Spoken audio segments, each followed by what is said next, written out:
Hello everyone. आशा करती हूँ आप लोग बहुत अच्छे होंगे। आज मैं आपके लिए बहुत ही इम्पोर्टेंट टॉपिक ले आई हूँ।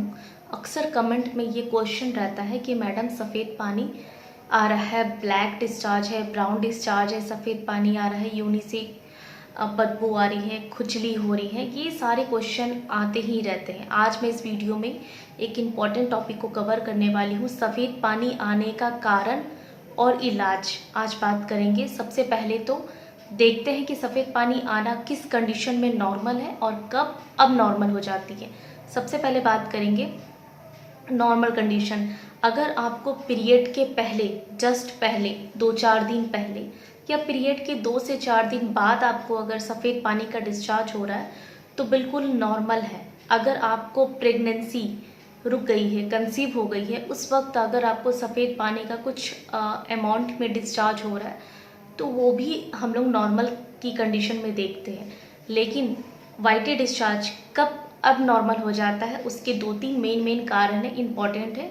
आइए इसको भी एक बार देख लेते हैं। अगर आपको सफ़ेद पानी के साथ साथ कुछ अमाउंट में आपको पनीर जैसा डिस्चार्ज हो रहा है या फिर पीला येलोइश बिल्कुल डिस्चार्ज हो रहा है या फिर उसमें स्मेल आ रहा है, बिल्कुल एकदम फिसी टाइप से स्मेल आ रहा है, या आपको स्मेलिंग बहुत ज़्यादा तेज होने के साथ साथ कुछ रेडनेस या फिर ब्राउन कलर का कोई डिस्चार्ज हो रहा है, तो वो बिल्कुल एब नॉर्मल डिस्चार्ज है। हो सकता है यूनी में कोई इन्फेक्शन हो, यानी कि आपको कोई फंगल, बैक्टीरियल या ट्राइकोमोनासिस का कोई इन्फेक्शन हो। आइए देखते हैं कि कब कौन सा इन्फेक्शन किस कंडीशन होने पे कौन सा इन्फेक्शन हो सकता है। आप इसको खुद से डायग्नोस कर सकते हैं अगर आप इन्फेक्शन के बारे में पहले से जानते हैं तो। अगर आपको फटा हुआ दूध की तरह डिस्चार्ज हो रहा है, यानी कि आपको पनीर की तरह डिस्चार्ज हो रहा है और आपको साथ ही साथ खुजली भी हो रही है, तो हो सकता है ये फंगल इन्फेक्शन का कारण हो, यानी कि यूनी में आपको फंगल का इन्फेक्शन है। आपको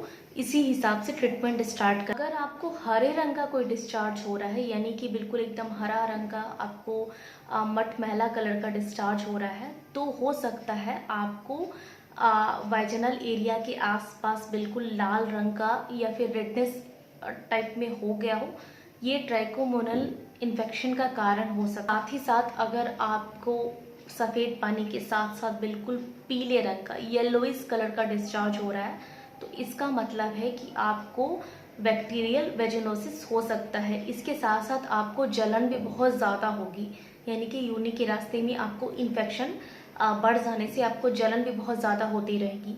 आप इस सारे कारणों को पता लगाने के बाद इसको आसानी से ठीक कर सकते हैं एंटीबायोटिक का कोर्स स्टार्ट करके, अपनी गायनेकोलॉजिस्ट से संपर्क करके। अगर आप इस से बचना चाहते हैं कि ये सफ़ेद पानी का डिस्चार्ज आपको बार बार ना हो, आगे ना हो, या फिर अगर आपको नहीं हुई है तो आपको नहीं हो, इसके लिए आपको कुछ सावधानी बरतनी पड़ेगी, जिसमें 2-4 अगर आप सावधानी बरतेंगे तो ये आपको नहीं होने की ज़्यादा चांस है। उसमें सबसे पहला है कि आपको कॉटन की पैंटी ही यूज़ करनी है, अदर कोई मटेरियल का पैंटी आपको यूज़ नहीं करना है। पीरियड के टाइम पे हाइजीन को मेंटेन करना है। हर एक 4 से 5 घंटे पे आपको पैड बदलना है। आपका कम फ्लो है, आप उसको लंबा टाइम तक छोड़ देती है अंदर, तो उसकी वजह से वहाँ पे बैक्टीरिया ग्रोथ हो जाते हैं। इसको आपको समय समय पे चेंज करते रहना है। आपको बराबर आपको अगर आप वॉशरूम में अगर आपको आगे से पीछे क्लीन करने की नहीं आदत है, अगर आप पीछे से आगे करते हैं क्लीन, तो आपको पीछे के बैक्टीरिया को अगर आप आगे ले आते हैं तो इससे बहुत ज़्यादा इन्फेक्शन बढ़ जाता है।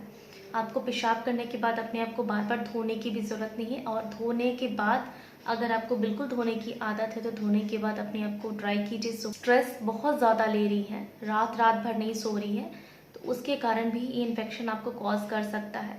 या हो सकता है आपका हीमोग्लोबिन का लेवल बिल्कुल नीचे गिर गया हो, बिल्कुल कम हो, या फिर आपको कोई डायबिटीज़ की शिकायत हो। इसके कारण भी आपको योनि के रास्ते से सफ़ेद पानी आने का कारण हो सकता है। या फिर आप बिल्कुल एकदम टाइट जीन्स पहनती है, एकदम टाइट क्लॉथ्स पहनती है, तो भी आपको ये टाइट अंडरगारमेंट्स पहनने से या फिर टाइट क्लॉथ पहनने से आपको इन्फेक्शन कॉज कर सकता है। आई होप आपको मेरी ये जानकारी काफ़ी अच्छी लगी होगी और आप मेरे वीडियो को लाइक और सब्सक्राइब कर लीजिए, ताकि इसी टाइप से और वीडियो में आप लाती रहूँ।